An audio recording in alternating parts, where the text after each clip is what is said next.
Hello नमस्ते जैन साथी, हम आपका स्वागत करते हैं हमारे पूर्व एजुकेशन यूट्यूब चैनल में।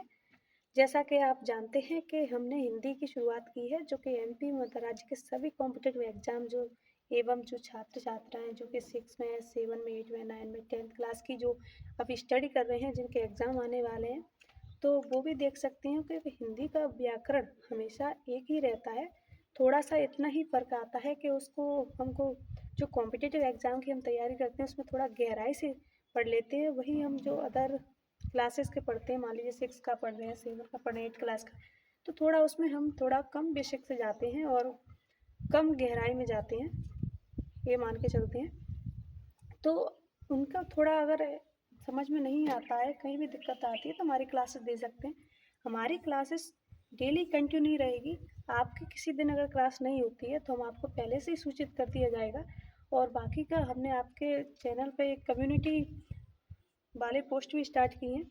अगर कोई मान लीजिए आप तैयारी करते हैं, पढ़ते हैं, तो क्वेश्चनों के भी जवाब दिया कीजिए कि इसका क्या राइट होगा। हमने 4 ऑप्शन देकर उसको पूछते हैं, तो आप हमारे पोस्ट भी देख सकते हैं। उसमें कई आपको आपकी नॉलेज हम हर तरीके से बढ़ाएंगे, तो आप देख सकते हैं।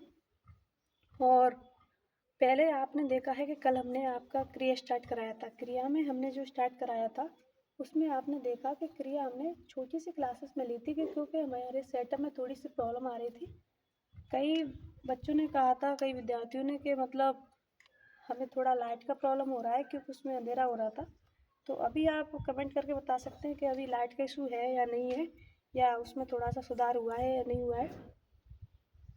देखिए, अभी हमारे पास ज़्यादा सुविधाएं नहीं है, लेकिन अगर आपका सपोर्ट और सहयोग रहा, तो आगे चल के हम आपके लिए अच्छी सी क्लासेस और सपोर्ट जब आप करेंगे, तो हम आपकी क्वालिटी और लाइट वगैरह आप कहीं भी कोई भी दिक्कत नहीं आएगी। और क्लासेस में आप अगर इस बैच को ज्वाइन करते हैं, आप डेली यूट्यूब पे क्लासेस लेते हैं इसकी, तो आपको हम दावा करते हैं कि कॉम्पिटिटिव एग्ज़ाम जो जीडी बैच का या जो भी आ रहा है, उसमें आपको हिंदी जो पूछी जाएगी, आप कहीं भी समझने में कहीं दिक्कत नहीं आएगी, और आपके जो क्वेश्चन हैं बिल्कुल करेक्ट अटैम्प्ट होंगे। वहीं आप देख लीजिए, हमने क्रिया स्टार्ट कराई, तो क्रिया में हमने पढ़ाया था कि क्रिया जो होती है, हिलने डुलने को हम क्रिया कहते हैं। क्रिया एक ऐसी चीज़ है, जो मान लीजिए आप कहीं पे जा रहे हैं एक स्थान से दूसरे स्थान पर, तो उसमें भी क्रिया होती है। और मान लीजिए आप मोच चला रहे हैं, उसमें भी क्रिया होती है। क्रियाओं के 2 प्रकार होती हैं, एक अकर्मक क्रिया, दूसरा सकर्मक क्रिया। अकर्मक नाम से ही पता चलता है कि इसमें अकर्मक, इसमें कर्म नहीं है। वहीं सकर्मक जिसमें कर्म होता है। यहाँ तक हमने देख लिया था। वहीं एक थोड़ा सा नोट से हम स्टार्ट करते हैं। ये वाला नोट, रुपए वाला नोट मत समझ लेना। आप ये क्लास को लास्ट तक बने रहिए। आपके लिए एक बहुत ही महत्वपूर्ण सूचना भी है हमारे पास, जो आप लास्ट तक बने रहेंगे तो हम आप इसको जरूर देंगे। कुछ क्रियाएं केवल अकर्मक होती हैं। क्या होती हैं? कुछ क्रियाएं केवल अकर्मक होती हैं। यानी हमने कहा कि क्रियाएं 2 होती हैं, एक सकर्मक क्रिया और एक अकर्मक क्रिया। लेकिन कुछ क्रियाएं केवल कैसी होती हैं? अकर्मक क्रियाएं होती हैं। अगर ऐसी क्रियाएं होती हैं जैसे कि रोना, ये शब्द आपको याद रखने पड़ेंगे, क्योंकि ये अकर्मक क्रिया के ही होते हैं। आप इसको नहीं कह सकते कि आप रोते हैं तो आंसू गिर रहे हैं। भाई आंसू गिरेगा, ऑटोमेटिकली गिरेगा, उसमें कोई गति नहीं है, उसमें कोई आंसू चल के नहीं आ रहा है। उसमें मान लीजिए जब वो गिरा, तो आंसू धीरे धीरे हो सकता है उसी स्थान पर रुक जाए। तो इस प्रकार की जो होती है सोना, आप सो रहे हैं, सोने में क्या गति कर रहे हैं? सोने में आपका मस्तिष्क जो गति करता है, मान लीजिए सपने वगैरह जो आते हैं आपको, हंसना, हंसने में आपका गति थोड़ी होता है ज़्यादा। तो वो अकर्मक क्रिया है, जिसमें आप कुछ कर्म नहीं करना पड़ता है, उसी को अकर्मक क्रिया कहते हैं। वही जागना, जागना भी एक नियति है। जब आपको नींद पूरी होती है, तो ऑटोमेटिक जागना होता है। तो ये शब्द आपको याद रखने पड़ेंगे कि किसके हैं, अकर्मक क्रिया के। वहीं आता है आपका कुल क्रिया अकर्मक एवं सकर्मक दोनों ही होती है। जो आपकी 2 क्रियाएं होती हैं, कुल क्रिया अगर आप मान के चलेंगे वही क्रिया कितनी होती है, तो मान के चलिए आप कि आपका जो करेक्ट अगर पूछा जाता है, तो अकर्मक एवं सकर्मक 2 ही क्रिया होती है। लेकिन जब हम नॉलेज के पढ़ने के हिसाब से देखते हैं, तो अधिकतर क्रियाएं सकर्मक भी होती हैं, अकर्मक भी होती हैं, और कुछ अन्य क्रियाएं भी हो जाती हैं, जो हमारी जानकारी को भी बढ़ाती हैं। जैसे कि एक होता है आपका 2 कर्मक क्रिया। देखिए, हिंदी स्वयं कहती है कि हिंदी हैं हम, हमें ज़्यादा पढ़ने का प्रयास ना करें, क्योंकि हम स्वयं बताते हैं कि हम क्या हैं। हिंदी में आपको कहीं भी कोई भी परेशानी या दिक्कत जब तक नहीं आती है, जब तक आप हिंदी को सही से 1-2 बार पढ़ नहीं लेते हैं। हिंदी के किसी भी शब्द को अगर आपको समझने में दिक्कत होती है, उसको 2-3 बार पढ़िए, शब्द खुद बता देगा कि मैं स्वयं ये हूँ। तो वही ये कहता है दो कर्मक क्रिया। तो दो कर्मक क्रिया में क्या होता है? वह क्रिया जिसके 2 कर्म होते हैं। देखा, पहला शब्द था दो कर्मक, इसने बताया 2 कर्मक यानी 2 कर्म वाला। वही कह रहा है कि वह क्रिया जिसके 2 कर्म होते हैं, पहले कर्म वाला कर्म गौण तथा दूसरा प्रधान कर्म कहलाता है। अब इसका जो होता है, इसमें 2 कर्म होते हैं। 2 कर्म में से एक कर्म का नाम क्या होता है? गौण, तथा दूसरा कर्म प्रधान होता है। एक कर्म क्या होता है? गौण, तथा दूसरा कर्म प्रधान होता है। कर्म का याद रखेंगे कि एक क्या होगा? प्रधान होगा, दूसरा क्या होगा? गौण कर्म। दो कर्मक क्रिया में 2 कर्म होते हैं, जिसके एक कर्म को हम क्या कहेंगे? प्रधान कर्म, और दूसरे को गौण कर्म कहेंगे। देखिए, आपने अगर इस चीज़ को समझेंगे तो गौण जिसमें कोई गुण नहीं हो, वहीं प्रधान कौन होता है? प्रधान एक आपको देखा होगा, प्रधान एक सरपंच के हिसाब से जो देखा जाता है, आप ज़्यादातर देखें राजस्थान में इस पद को माना जाता है प्रधान का। तो उसमें जो प्रधान होता है, जो जिसमें गुण होंगे, जिस व्यक्ति कर्म करेगा, जो काम करेगा, वही प्रधान बनता है जो गांव के लिए। तो दूसरा होता है प्रधान कर्म। प्रधान यानी एक मुख्य कर्म होता है, एक मुख्य जो काम करता है उसको हम कहते हैं प्रधान कर्म। वहीं जो मुख्य कर्म नहीं होता है उसको कहते हैं गौण कर्म। जैसे भूखे को रोटी दे दो, क्या है आपका? भूखे को रोटी दे दो, ये क्या है? भूखे को गौण कर्म। अब भूखे को जो देना है, मेन जो काम है वो क्या है? रोटी। भूखे को अगर आप रोटी नहीं देंगे तो उसकी भूख कैसे मिटेगी? तो सबसे जो महत्वपूर्ण काम है वो क्या है? रोटी। तो भूखे को रोटी दे दो, एक कौन सा कर्म हो गया? प्रधान कर्म। वहीं जो भूखा क्या हो गया? गौण कर्म हो गया। तो आप दूसरा देखते हैं, तो दूसरे में क्या होता है? मुझे 10 रुपये चाहिए। दूसरा क्या होता है? मुझे 10 रुपये चाहिए, मुझे 10 रुपये चाहिए, मुझे 10 रुपये चाहिए। 10 रुपये क्या है? महत्वपूर्ण है, यानी प्रधान है। जो महत्वपूर्ण कर्म होता है, जिसकी भूमिका महत्वपूर्ण होती है, उसको कहते हैं प्रधान कर्म, और जिसकी भूमिका महत्वपूर्ण नहीं होती उसको कहते हैं हम गौण कर्म। तो मुझे 10 रुपये चाहिए। 10 रुपये अगर नहीं हो तो हो सकता है व्यक्ति आपसे रूठ जाए, नाराज हो जाए, या फिर आपको मान लीजिए आपकी बात ना माने। तो इसलिए मेन जो आपका कर्म है वो क्या है? 10 रुपये। तो ये को क्या हो गया आपका? प्रधान। वही मुझे क्या हो गया? गौण कर्म। जब क्या व किसको, अच्छा इसको एक तरीके से और पहचान सकते हैं आप। अगर आपको कहीं भी दिक्कत आती है कि वही हमें नहीं समझ में आ रहा कि गौण किसे कहते हैं, प्रधान कर्म किसे कहते हैं, तो इस ट्रिक को भी लगा सकते हैं। देखिए, आप अपने आप से प्रश्न कर सकते हैं कि जब क्या व किसको प्रश्न करने पर अलग अलग उत्तर आते हैं, आप प्रश्न क्या करेंगे अपने आप से कि भाई क्या और किसको। जब आप प्रश्न करेंगे किसको, क्या व किसको प्रश्न करने पर अलग अलग उत्तर आते हैं, तो क्या से आने वाला उत्तर प्रधान होता है, तथा किसको से आने वाला उत्तर गौण कर्म होगा। गौण कर्म वही होगा जो कि संप्रदान कारक है। क्रिया के बाद हम कारक ही लेंगे, और कारक आप पढ़ेंगे एक बार। दावा है मेरा जिंदगी भर भूलने का। क्या आप जिंदगी भर भूल नहीं सकते अगर एक बार पढ़ लेंगे कर्म तो। लेकिन उसका कारण यही रहेगा कि आप शुरू से लेकर लास्ट तक क्लास में बने रहिए, और उस क्लास को प्रॉपर, अगर एक बार नहीं देखी उसको 2 बार देखिए। 2 बार क्लास देखने के बाद आपको इतना अच्छा समझ में आ जाएगा कि आपको कहीं और से कर्म कभी पढ़ना ही नहीं पड़ेगा, ना ही कारक। कारक आपको इसके बाद हम लेंगे, क्योंकि कारक बहुत महत्वपूर्ण होते हैं। वही होता है। तो देखिए, जैसे बिल्ली को दूध पिला दो, ये आपका क्या है? वाक्य है। बिल्ली को दूध पिला दो, इसमें हम क्या कह रहे हैं? बिल्ली को दूध पिला दो। हम प्रश्न क्या करेंगे? क्या। क्या से प्रश्न क्या आया? दूध। क्या पिला रहे हैं बिल्ली को? दूध। तो भाई ये क्या कह रहा है? क्या व किसको प्रश्न करने पर अलग अलग उत्तर आते हैं, तो क्या से आने वाला उत्तर क्या होगा? प्रधान होगा। क्या होगा? प्रधान होगा। वही किसको? बिल्ली को। तो क्या होगा आपका? गौण, क्योंकि किसको से आने वाला प्रश्न हमारा क्या होगा, गौड़ कर्म होगा। भाई अगर आप क्या का प्रश्न करेंगे कि भाई बिल्ली को दूध पिला दो, तो हम कहेंगे क्या पिला दो, तो वो कहेंगे कि भाई दूध पिला दो, तो ये क्या हो गया, प्रधान कर्म। भाई किसको, बिल्ली को, तो ये क्या हो गया, गौड़ कर्म हो गया। वहीं अगला आता है आपका क्या, संयुक्त क्रिया। नाम से ही पता चल रहा है कि संयुक्त, यानी इसमें दो मिलेंगे। संयुक्त क्रिया, और क्रिया आपको पता ही है धातु होती है। जब दो धातु एक साथ आती हैं तब वह संयुक्त क्रिया कहलाती है। दो धातु जब एक ही वाक्य में एक साथ आ जाती हैं तब कहेंगे कि कौन सी क्रिया है, इसमें संयुक्त क्रिया है। जैसा कि आप देख रहे हैं इसमें, जैसा मोहन ने पाठ पढ़ लिया।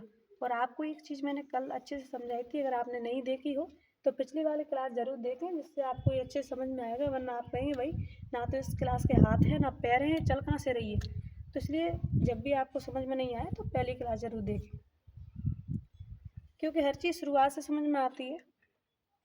अगर आप शुरुआत से नहीं समझेंगे तो उस चीज़ को नहीं समझ पाएंगे। हर व्यक्ति के जीवन में जो अनुभव होता है वो बचपन से ही होता है, क्योंकि बचपन से जब वो बढ़ता है तो वो कहता है, टीचर सब जानता है, टीचर कहता है भाई बच्चों की जो मानसिकता होती है सब कैसे पहचान लेता है, क्योंकि उसने भी उम्र गुजार ली है, इस उम्र सीमा से वो गुजार चुके हैं।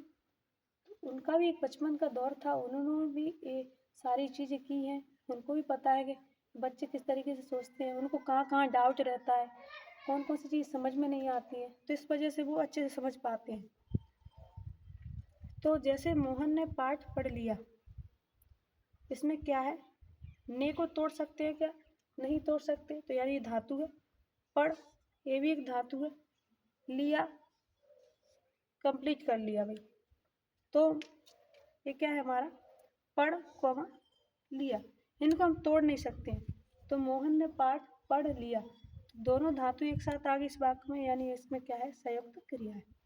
वह खाना खा चुका है, खा चुका, ये समय की जानकारी दे रहा है, वही ये किसकी दे रहा है, खाने की। तो ये आपने देखा है कि जो समय की जानकारी देता है वो भी आपकी क्या होती है, क्रिया होती है, जैसा कि हमने समझाया है। अगर आपने नहीं देखा हो फिर भी हम एक बार समझा देते हैं कि क्रिया क्या होती है। एक तो मुख्य क्रिया होती है, एक सहायक क्रिया होती है। मुख्य क्रिया क्या करती है, आपका काम को बताती है, वही सहायक क्रिया आपके समय को बताती है कि खा चुका है। तो इसमें दोनों क्रिया जब एक वाक्य में एक साथ आ गई हैं तो इसको हम कहते हैं क्या, संयुक्त क्रिया कहते हैं। तो आपको यहाँ तक आपको कोई दिक्कत नहीं आएगी, आप क्लास का स्क्रीनशॉट ले सकते हैं।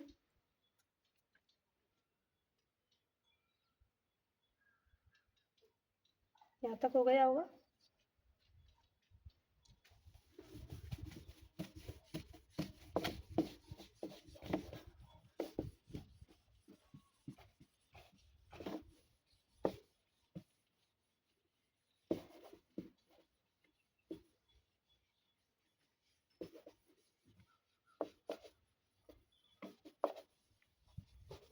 आप फिक्र मत कीजिए, हमारे पास थोड़ी सुविधाओं की कमी है, सुविधाएं जैसी हो जाएंगी हम आपको फेस के साथ पढ़ाना स्टार्ट कर देंगे।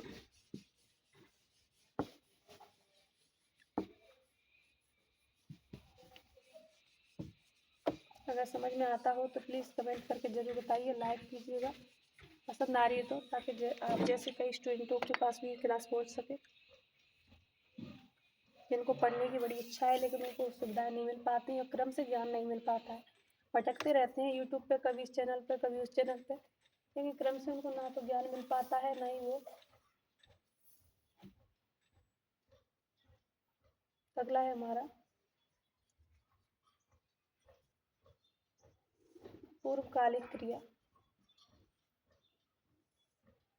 अगला क्या है हमारा, पूर्वकालिक क्रिया। इसमें भी पूर्वकालिक यानी पहले का जो समय होता है उसकी जो जानकारी देता है उसको हम क्या कहेंगे, पूर्वकालिक क्रिया कहते हैं। वह क्रिया जो मुख्य क्रिया के क्या हो, पूर्व में आने का बोध कराती है। वह क्रिया, वह क्रिया जो मुख्य क्रिया के पूर्व में आने का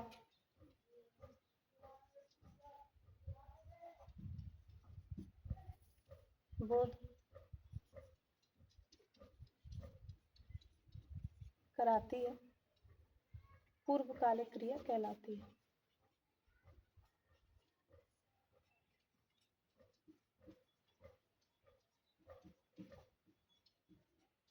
पूर्वकालिक क्रिया कहलाती है। समय की सीमा को बता रही है कि वह क्रिया जो मुख्य क्रिया आपने पढ़ चुके हैं। मुख्य क्रिया क्या होती है? जो कि आपका काम जो हो रहा है उसको मुख्य क्रिया कहते हैं। वही जो आपका सहयोग करती है, जो समय की जानकारी देती है, उसको हम सहयोग क्रिया कहते हैं। दोनों में अंतर समझ में आ गया होगा। तो मुख्य क्रिया के पूर्व में आने का जो बोध कराती है, यानी जो मुख्य काम होता है आपका कहाँ आता है, पहले हो रहा है, ये सारी जानकारी जो क्रिया देती है उसको हम पूर्वकालिक क्रिया कहते हैं। यह क्रिया प्रत्यय से बनती है। किससे बनती है? प्रत्यय से। आपको पता है कि प्रत्यय कहाँ जुड़ता है? प्रत्यय हमेशा पीछे जुड़ता है। यह क्रिया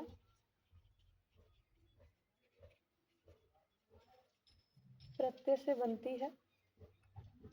यह क्रिया किससे बनेगी? प्रत्यय से बनती है। जैसे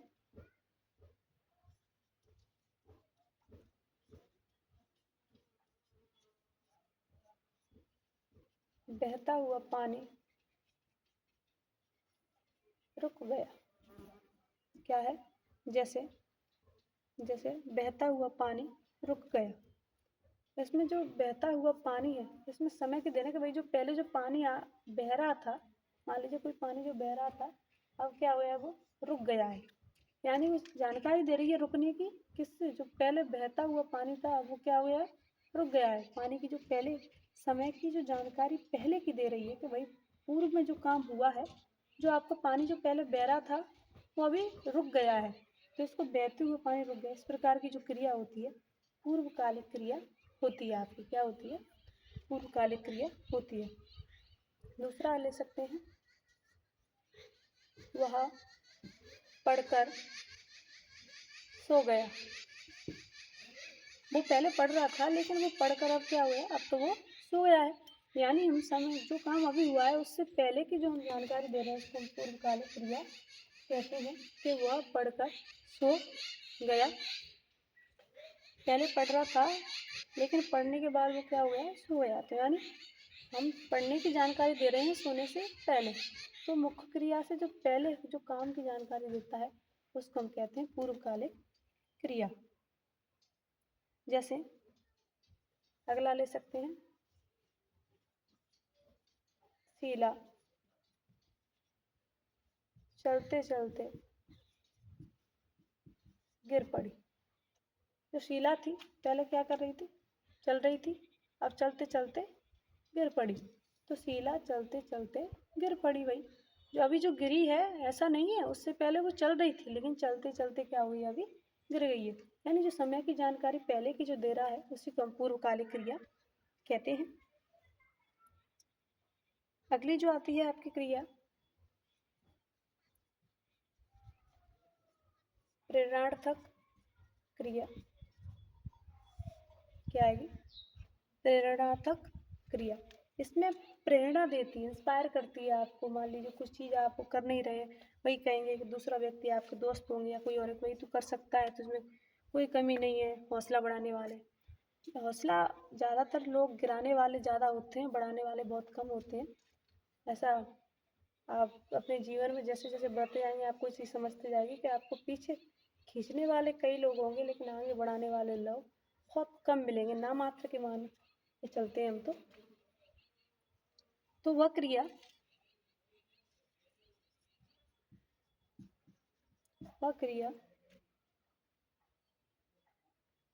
जिसके द्वारा वह क्रिया जिसके द्वारा किसी को प्रेरणा दी जाए,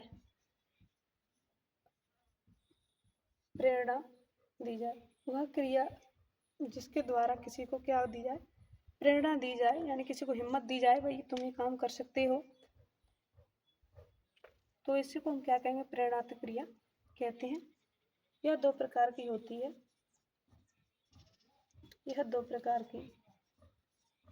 यह भी आपकी कितनी की होती है? दो प्रकार की होती है। तो देखिए, संयुक्त क्रिया में दो मूल धातु एक साथ आई थी। पूर्वकालिक में समय की जानकारी पहले की दी थी।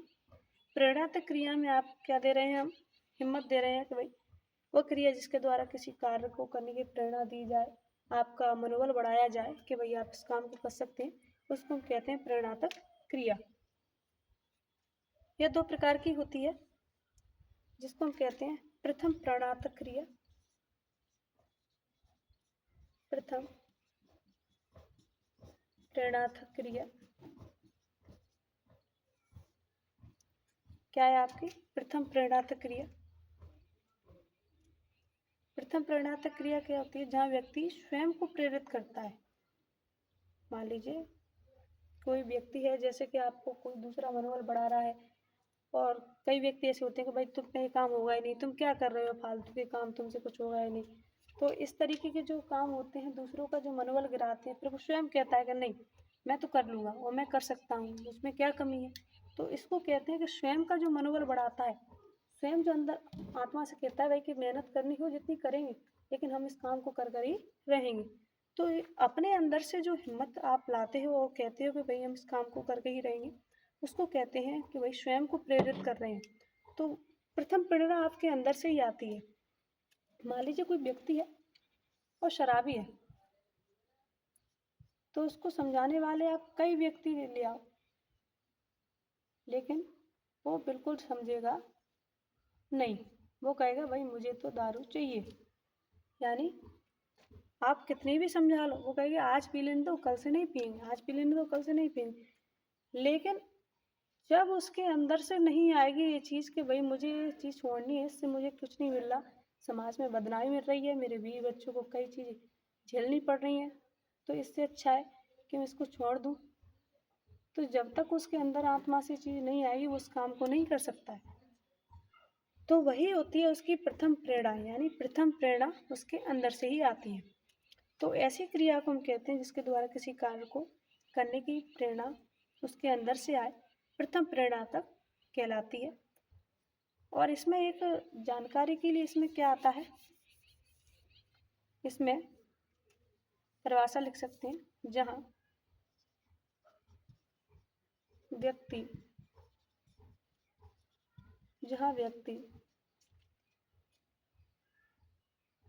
स्वयं को प्रेरित करता है, जहाँ व्यक्ति स्वयं को प्रेरित करता है, धातु में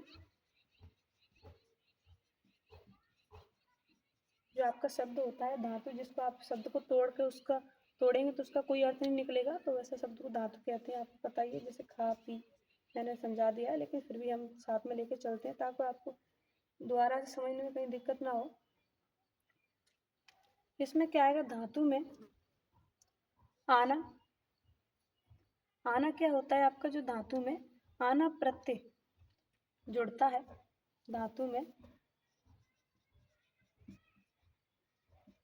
आना प्रत्यय जुड़ता है। जो आपकी धातु होती है उसमें क्या होगा, आना प्रत्यय जुड़ता है। प्रत्यय आपको पता ही है शब्द के पीछे जुड़ता है, तो आपको समझने में कहीं दिक्कत नहीं आ रही होगी कि धातु में आना प्रत्यय जुड़ता है।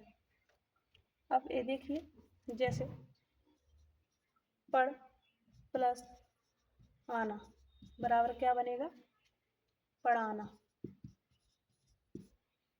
जैसे कि हम कहेंगे कि भाई हमें तो पढ़ाना है, सो पढ़ाना है, कहीं भी पढ़ाओ कैसे भी पढ़ाओ, लेकिन हमें तो पढ़ाना है, हमारे अंदर से जो आ रही है आवाज़, हमें वही काम करना है। तो इसको कहते हैं प्रथम प्रेरणात्मक। इसमें जो प्रत्यय लगा है वो क्या लगा है, आना। तो इसी को कहते हैं क्या, प्रथम प्रेरणात्मक क्रिया। वहीं दूसरा होता है जैसे कि लिख प्लस आना बराबर क्या बनेगा, लिखाना। लिख प्लस आना बराबर लिखाना। हमें आपको लिखाना है सो लिखाना है। अगर आप कोई कहे कि भाई मत लिखाओ, क्या करोगे लिखा के, हमारे पास लिखा रहा है, हमें लिखाना है जो चीज़ हम पढ़ा रहे हैं। ऐसा कोई ज्ञानी व्यक्ति नहीं है जो एक बार आप सुनने के बाद उसको याद कर ले। हर चीज़ आपको नोट करनी पड़ती है, समय समय पर उसका रिविजन करना पड़ता है, वरना आपके दिमाग में वो तब तक स्थायी रूप से व्यवस्थित नहीं हो सकेगी। इसलिए आपको साथ ही साथ नोट भी करना है समय पर रिवाइज भी करना है और समय पे याद भी करना है, तभी आपको ये चीज़ें याद रह पाएंगी। जैसे लिख प्लस आना बराबर लिखाना। यहाँ तक समझ में आ गया होगा। ये आपके अंदर से आने वाली प्रेरणात्मक क्रिया है, वही होता है आपका द्वितीय प्रेरणात्मक क्रिया।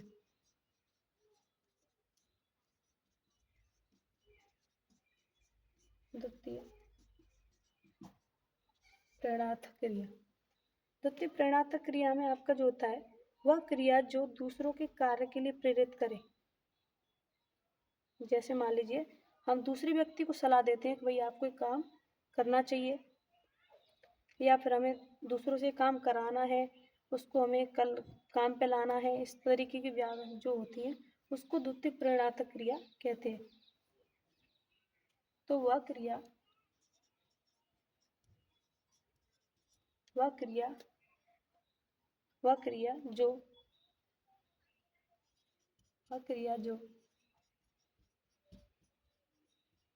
दूसरों को कार्य के लिए प्रेरित करे, दूसरों को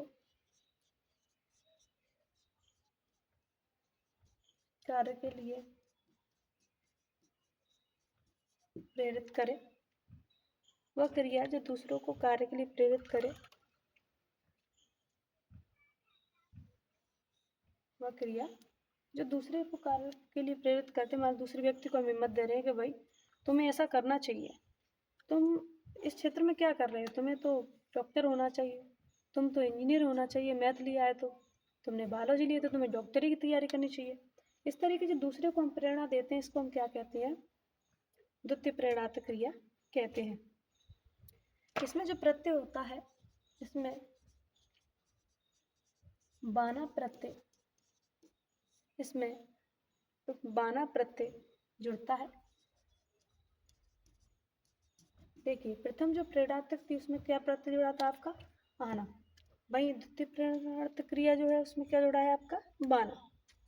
तो इस प्रकार की क्रिया में आपका क्या जुड़ेगा, बाना प्रत्यय जुड़ता है। यहाँ तक आप स्क्रीनशॉट ले सकते हैं।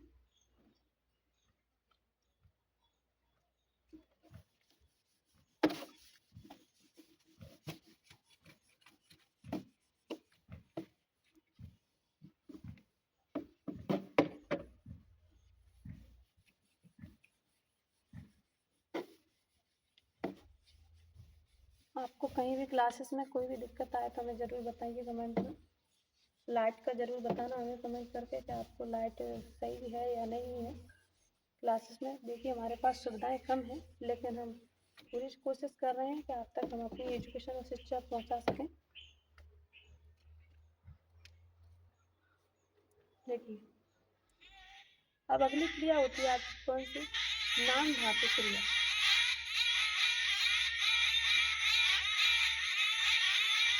नाम धातु क्रिया, नाम को आपको पता ही है कि नाम किसे कहते हैं, किसी संज्ञा सर्वनाम जो होता है, नाम वैसे संज्ञा को कहते हैं, लेकिन जब आपको नाम नहीं पता तो आप सर्वनाम यूज करते हैं। तो ऐसी क्रिया जो संज्ञा और विशेषण से बनती है, क्या वो किससे बनती है, जो संज्ञा और विशेषण से बनती है,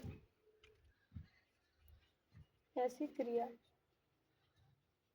जो संज्ञा व विशेषण से बनती है, ऐसी क्रिया जो संज्ञा और विशेषण से बनती है। संज्ञा आपको पता ही है किसी व्यक्ति के नाम को कहते हैं, विशेषण पता ही आपको कि किसी, हमने पहले ही पढ़ा दिया, इसी वजह से हमने वो क्लासेस में पहले पढ़ाया है, क्योंकि हमें पता है ये चीज़ें आगे पूछी जाती हैं, इससे अच्छा आपको धीरे धीरे उस चीज़ का ज्ञान होता रहे। विशेषण क्या होता है कि किसी की विशेषता बतलाने वाले को विशेषण कहते हैं। जैसे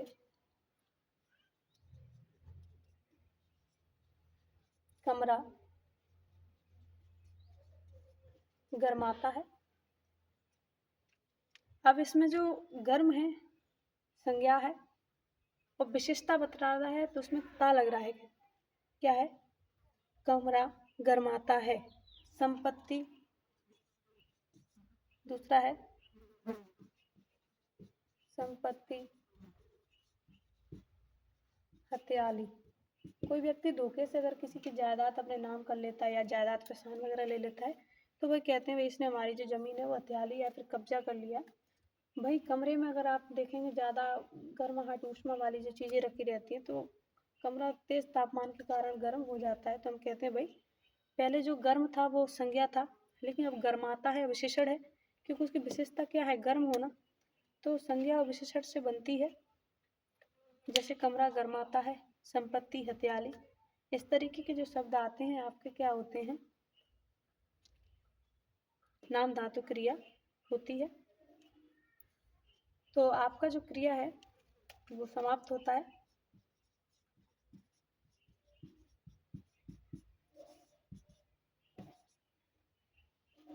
आगे के टॉपिक में हम कारक लेके आएंगे। तो आपको हमारी क्लास कैसी लगी कमेंट में ज़रूर बताना।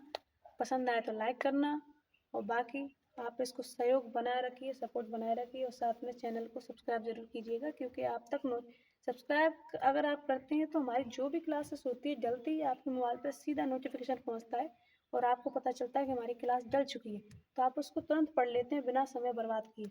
लेकिन उसका एक चीज़ ये होती है कि अगर आप सब्सक्राइब नहीं करते हैं तो आपको पता नहीं चलता है क्लासेस कहाँ डली है क्या नहीं डली है, और कुछ दिनों बाद आप चैनल का नाम तक भूल जाएंगे और आपको पढ़ाई कहाँ चल रही है आपको ये भी याद नहीं रहेगा। क्योंकि आप यूट्यूब है कि ऐसी दुनिया है जहाँ पे आपको भटकेंगे तो कहीं चैनल मिलेंगे, लेकिन अगर आपको सही से मार्गदर्शन करना है और अगर आपको मान लीजिए एक ही चीज़ में लगना है तो आपको एक चैनल तो पकड़ना ही पड़ेगा। तो थैंक यू, धन्यवाद, बाय बाय।